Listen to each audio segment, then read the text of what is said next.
আজ থেকে আবার সেই পুরনো রুটিনে ফিরে এলাম। সকালবেলা উঠে তাড়াহুড়ো করে কাজ কমপ্লিট করে মেয়ে খাওয়ানো, টিফিন করা সব কিছু। তো এই যে সকালে খাইয়ে দেবো, আজকে আর টিফিন নেবে না বলছে, তো সেজন্য আলু ভাজা করে নিলাম। আলু ভাজা দিয়ে আর ঘি দিয়ে ভাতটা খাইয়ে দেবো। আর এত সকালে না অন্য কিছু খেতে চায় না, তো একটু শুকনো শুকনো হলে পরেই বেশ ভালো খাইও। তো চলো এটা দিয়ে ওকে খাইয়ে দিই। টিফিন যেহেতু নেবে না, টাকা দিয়ে দেবো, ক্যান্টিন থেকে কিছু কিনে খেয়ে নেবে। প্রথম দিন নাকি তার টিফিন নিতে ইচ্ছা করছে না। তো ঠিক আছে, চলো আগে ওকে খাওয়াই, ওকে খাইয়ে স্কুলে পাঠিয়ে তারপর অন্যান্য কাজবাজ শুরু করব। আর এতদিন ধরে তো রাস্তার দুর্নাম করে এসেছি, রাস্তা ভাঙা, ধুলো, গাড়ি যেতে গেলে এত ঘটর ঘটর শব্দ। আর দেখো রাস্তাটা কমপ্লিট হয়ে গেছে, যদিও বা আরও আগেই কমপ্লিট হয়েছে, কিন্তু সেভাবে তো আর গেট খুলে বাইরে আসা যায় না, তাই তোমাদের সঙ্গে শেয়ার করা হয় না। দেখো কি সুন্দর হয়েছে রাস্তাটা, একদম স্মুথ। আর ঘরে এসে দেখি উনি ওনার কর্ম করছেন। দেখো এখানে ঠকর ঠকর ঠকর ঠকর শুরু করেছে। তো ঘড়িতে তখন বাজে 9:15 মতো। আর দেখো কীভাবে রোদের তো যাই হোক, দিনটা শুরু করি। Good morning everyone, welcome back to my channel কেম ফ্যামিলির নতুন একটা ভিডিওর সাথে তোমাদের সকলকে অনেক স্বাগত আর অনেকটা ভালোবাসা। তো এই যে আজকে একটু তেল মেখে নিচ্ছি, চুলটা না কেমন যেন হয়ে গেছে। তো কদিন ধরেই ভাবছি তেল দেবো, কিন্তু সময় আর সুযোগ একসঙ্গে হচ্ছে না। তো আজকে ভাবলাম তেলটা মেখেই নিই। আগামীকাল যেহেতু সোমবার, তো সোমবার না শ্যাম্পুটা আমি করি না। তো ভাবলাম রাতের মানে সন্ধ্যার দিকে যখন গা ধুই তখনও শ্যাম্পুটা করে একবারে স্নান করে নেব। যেহেতু গরমের সময় ও একবারের জায়গায় 5বার স্নান করতেও কোনো আপত্তি নেই। আর এই তো এখন তেল মেখে নিচ্ছি, নিয়ে একেবারে চুলটাকে ভালো করে আঁচড়ে গুটিসুটি করে তারপর সংসারের অন্যান্য কাজে হাত দেব। আর দুধ এসে গেছে, দুধটাকে জাল করে নিচ্ছি, কারণ সকালবেলা আসার আগেই দুধটাকে জাল করে নিই, পরে জাল দিতে গেলে যদি কিনা ফেটে যায়, তো সেজন্য। আর এখন বিছানাপত্র গোছাতে হবে।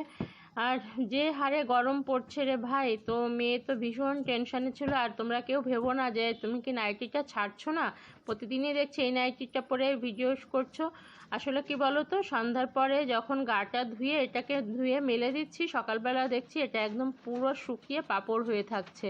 তো সেটাকেই আবার গায়ে ভরে নিচ্ছি, কারণ এই নাইটিটা পরে না ভীষণ আরাম, এত পাতলা না, পরে প্রচণ্ড পরিমাণে আরাম পাচ্ছি। তো সেই জন্য রেগুলারই ওই সন্ধ্যার সময় ধুয়ে দিই, আবার রাতের সকালবেলা উঠে এটাই গায়ে চাপিয়ে নিই। তো কি আর করার। তো চলো এখন রান্নাবান্না করতে হবে। আর তোমার দাদাভাইকে রুটি করে দিতে হবে, সে আবার খেয়ে দিয়ে বেরোবে। তারপর আবার দুপুরের রান্নাবান্না, এই তো সারাদিনের কাজকর্ম। কতগুলো জামা কাপড় রয়েছে, মানে খুব বেশি চাপ করা নেই তারপরেও। আর গতকাল তোমাদের দাদাভাই ফিরেছিল, তখন বাজে রাত্রি 12:30।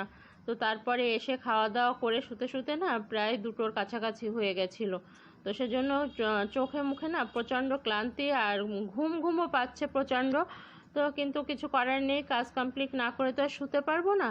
তো সেজন্যই আর কি করে নিই, তাড়াতাড়ি করে নিচ্ছি। আজকে রান্নাবান্নাও খুব বেশি কিছু করব না, গরম তো, সেজন্য রান্নাবান্না যতটা পারছি কম করছি। উনুনের সামনে দাঁড়িয়ে থাকা মানেই মনে হচ্ছে যেন কয়লার খনির সামনে দাঁড়িয়ে আছি, এরকমটা লাগছে। যত তাড়াতাড়ি পারি, যত শর্টকাটে পারি রান্নাটা কমপ্লিট করছি। আর আজকে থেকে নামযজ্ঞর অধিবাস, তো রাতে, তো আজকে আর যাবো না এত গরমের মধ্যে, আগামীকাল যাব অবশ্যই, একবার যেতে তো হবেই, সব কিছু যদি ঠিকঠাক থাকে। তো যদি আর কি যাবো, আর তোমাদের সঙ্গেও কিছুটা শেয়ার করব। যদিও বা গত বছরের ভিডিওতে তোমরা অনেকটাই দেখেছো এখানকার নামযজ্ঞটা কেমন হয়, তো এবছরও আবার শেয়ার করব। মানে যেহেতু আমার লাইফস্টাইল ব্লগ, যেটা হয় সেটাই শেয়ার করি। আর এখন ওর স্কুল হবে সকাল 8টা থেকে 12টা পর্যন্ত। ঘরটা অন্ধকার করে দিয়ে গেলাম বাবা, রোদের আলো ঢুকতে দেওয়া যাবে না, যা তাপ দিচ্ছে। ওকে এখন লস্যি বানিয়ে দেবো, লস্যি খাক ঠান্ডা ঠান্ডা। গরমেতে মনে হচ্ছে গরম খাবারের থেকে এইসব খাবার, গরম খাবার যেন 2 চোখে দেখতে ইচ্ছা করছে না, এসবই খেতে ইচ্ছা করছে ঠান্ডা ঠান্ডা বেশি করে। এখন মহা আরামে উনি শুয়ে আছেন। রান্নাঘরে এখন আর কোনো কাজ করে যাওয়ার মতো অবস্থা নেই, কাজ করে বেরোবে যদি কিনা সে জায়গাটা না মোছো, তো সেখানে পিঁপড়ে, ভালো লাগে না। আর দেখো সকাল থেকে মানে 2-3 বার করে এখানে মোছা হয়ে গেল। ওই যে আটা করে রুটি করে আটা পড়েছে, সেটা মুছতে ভুলে গেছি। আর এই দেখো পিঁপড়ে, দেখো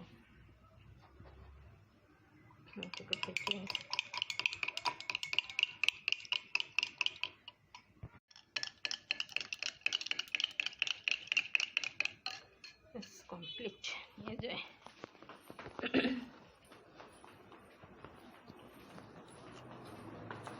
একজনের স্কুল খোলা নিয়ে কি চিন্তাই ছিল, গরমে কিভাবে স্কুলে যাবে, ক্লাসের ভিতর কতটা গরম হবে না।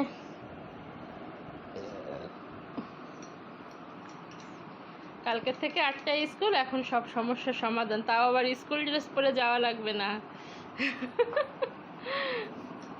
কি মজা, মজাই মজা, তাই না? মেয়েকে তো দইয়ের ঘোল করে দিলাম, আর দাদাভাই খেতে চাইবে না দইয়ের ঘোল, তো সেজন্য ভাবলাম আম পুড়িয়ে রাখি, আম পোড়া শরবত করে দেবো, আসলে পরে খেতে পারবে। সবজি বাজার শেষ হয়ে গেছিলো, আজকে বললাম যে বিকালে যাও, তা গেল না, এই রোদের মধ্যে বেরোতে হলো।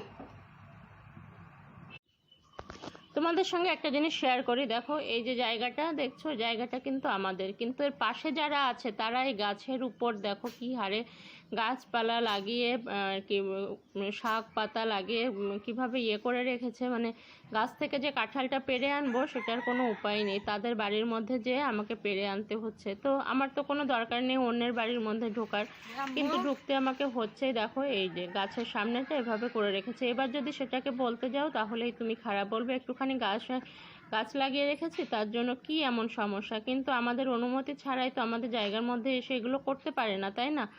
তো এভাবেই হয় ঝামেলার সৃষ্টি, সহ্য করতে পারলে করো, আর যদি বলতে যাও তাহলে তখন তুমিই খারাপ। তো এই যে দেখতে পাচ্ছ এখানে যে বেল গাছটা, তো এই বেল গাছটার জন্য জায়গাটা রেখে দেওয়া, আশেপাশের জায়গাগুলো, এই পুরো জায়গাটাই একসময় আমাদের ছিল, এই যে পুরো একদম এক হারে যে জায়গাটা, সব পুরো জায়গাটাই আমাদের ছিল, কিন্তু এখান থেকে যাওয়ার সময় বিক্রি করে দেওয়া হয়েছিল আর ইয়ে করা হয়েছিল। আর এই যে এখানে ছিল আমাদের পুরনো বাড়ি, তো তোমরা দেখো এই যে ছিল আমাদের ঘর, ওই দিকে ছিল না, না ওই দিকে ছিল ঠাম্মার ঘর, এই যে ছিল আমাকে ঘর, আর ওই পাশের ঘরে থাকতো জেঠু, আর ওই পাশে ছিল রান্নাঘর। এই জায়গাতে ছিল বাড়ি ঢোকার রাস্তা, এই জায়গাটা আমারও রাস্তাটা আছে, এই জায়গা থেকে ছিল ঢোকার রাস্তা। তুমি সেই চাপা গাছের কথা কইছিলে না, ওই তো ওইটা হচ্ছে চাপা গাছ, ওই তো এই যেতে জাল নিয়ে আমাকে বাড়ির উঠে লাগানো। কত চাপা, এটা ধরে না না না না না যাতে না থাক। কি অবস্থা এখন চিনাই যায় না। সবাইকে গুড ইভিনিং। ঘড়িতে এখন বাজে 7:20, আর মেয়ে বসেছে পড়তে। এখন ভাত খেলো, ভাত খেয়ে চুল বেঁধে দিলাম, ওই যে 2 বেনু নিয়ে করে তারপর এখন পড়তে বসেছে। আর আমি যাব এখন রান্নাঘরে। দুপুরে কি রান্না করেছি না করেছি কিচ্ছু শেয়ার করতে পারিনি, কোনো রকমের রান্না করেই বেরিয়ে গেছি। রান্নাঘরে আসলেই যেন গরম হচ্ছে। খাওয়া সবাই তো দুপুরে খেয়েছি, মেয়ে এখন খেলো, আর এখন যে মাছের ঝোলটুকু রয়েছে এটুকু এখন জাল করব, তাই আবার ইয়ে করলাম, মৃগেল মাছ আলু দিয়ে কাঁচা লঙ্কা ফেলে দিয়ে রাঁধুনি ফোড়ন দিয়ে ঝোল করেছিলাম, সেটাই রয়েছে। আর লাউ ঘন্ট করেছিলাম চিংড়ি মাছ দিয়ে, ব্যাস আর কি। আর বাজার ঘাট এসেছে, সেগুলো আর ইয়ে করিনি, এখন তুলবো, দেখি কি কি এসেছে সেটাও আমি দেখিনি। কাল থেকে নিরামিষ খাওয়া, তাই কালকে পুরনো বাড়ির ওখান থেকে ইঁচড় পেড়ে নিয়ে আসলাম। আর এখানে আছে লেবু, লাউ আর ভালো লাগছে না, দূর। আর তেঁতুল নিয়ে এসেছে, এগুলোকে পলিথিন করেই ফ্রিজে রেখে দেব, ব্যাস। আর কি আছে, মিষ্টি কুমড়ো, আলু, 2 পদের আলু, ছোট আলু বড় আলু। আর কি আছে এর মধ্যে দেখি, বার করে ফেলি। শসা, তারপর এই রে পটল কেনে নি আজকে, তারপর ভেন্ডি, উচ্ছে, বেগুন। এই বেগুন মনে হয় ভালো হবে না, বেগুনগুলো দেখেও না পটল এই ব্যাগে।